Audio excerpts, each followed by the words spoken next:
Okay, this is my fall video. My lavender, like I promised, has bloomed entirely again. Look at these gorgeous blooms.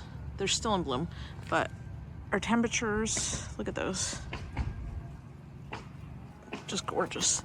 This is the second bloom. I'm in November now in zone 6 and still blooming. But unfortunately, the temperatures are really starting to take a turn. We've had a few frosts, but nothing like where it stayed consistently cold, but now it's starting to get colder, so I'm going to trim these back. So I'll try to get a video so you can see where I'm going to cut it back.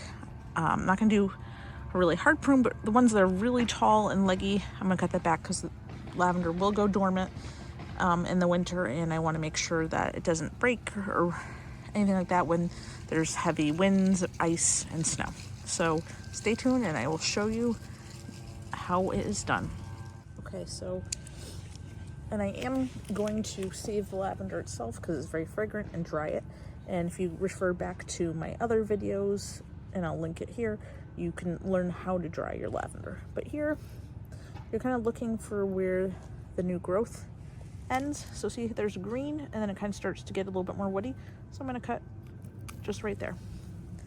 And this beauty right here, I'm going to dry. And it's going to be so nice to have sweet smelling lavender in my house because it still smells amazing. So I'm going to cut that, and I'm just going to make my cuts like so.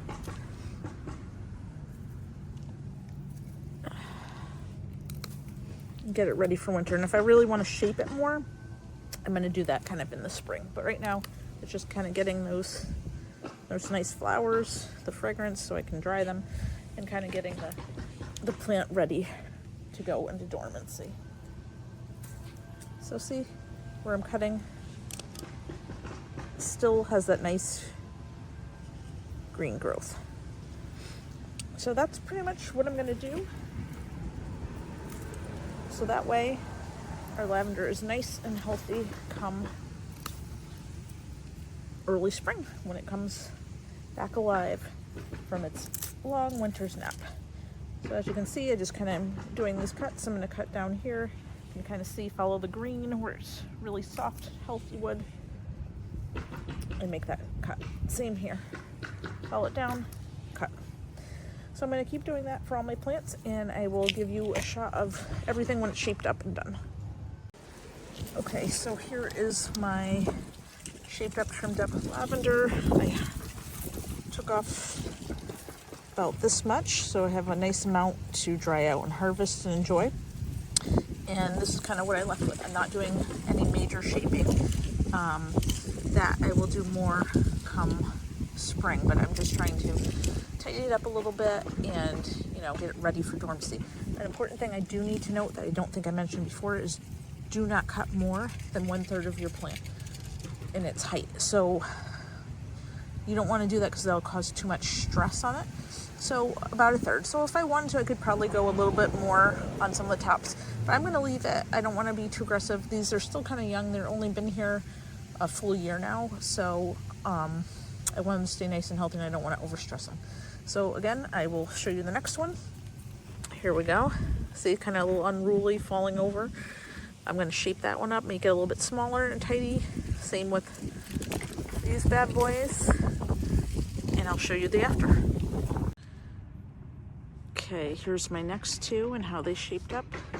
So took a lot off the top. Again, didn't go too crazy shaping. Same with this one. They're kind of mounded. So you can see there's 3 that I've trimmed up.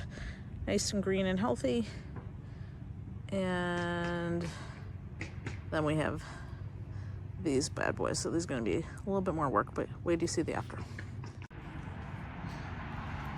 Okay, here's the final look. So they certainly look a lot better, these 3.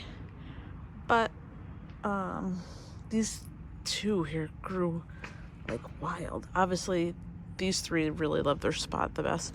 That one I just planted this May or June, so the fact that that one's almost caught up to the rest of them is pretty unbelievable. So a little bit about these 2 here. Yeah, they're kind of overcrowded on top of each other. I trimmed down the the lavender, harvested the lavender, trimmed down some really tall stems, and try to air it out and thin it a little bit, but I'm not going to completely thin it because, you know, they can kind of insulate each other a little bit with their branches during winter. During the summer months, though, I'm going to try to thin it a little bit if I can. But as you can see, here we are. We're ready and looking good for winter. So stay tuned. I will have my spring update when I do that, but if you're following along, I do have a playlist, and it has everything you need to know about lavender so you can make yours thriving. Mine bloom twice every year, and these are steps that I take.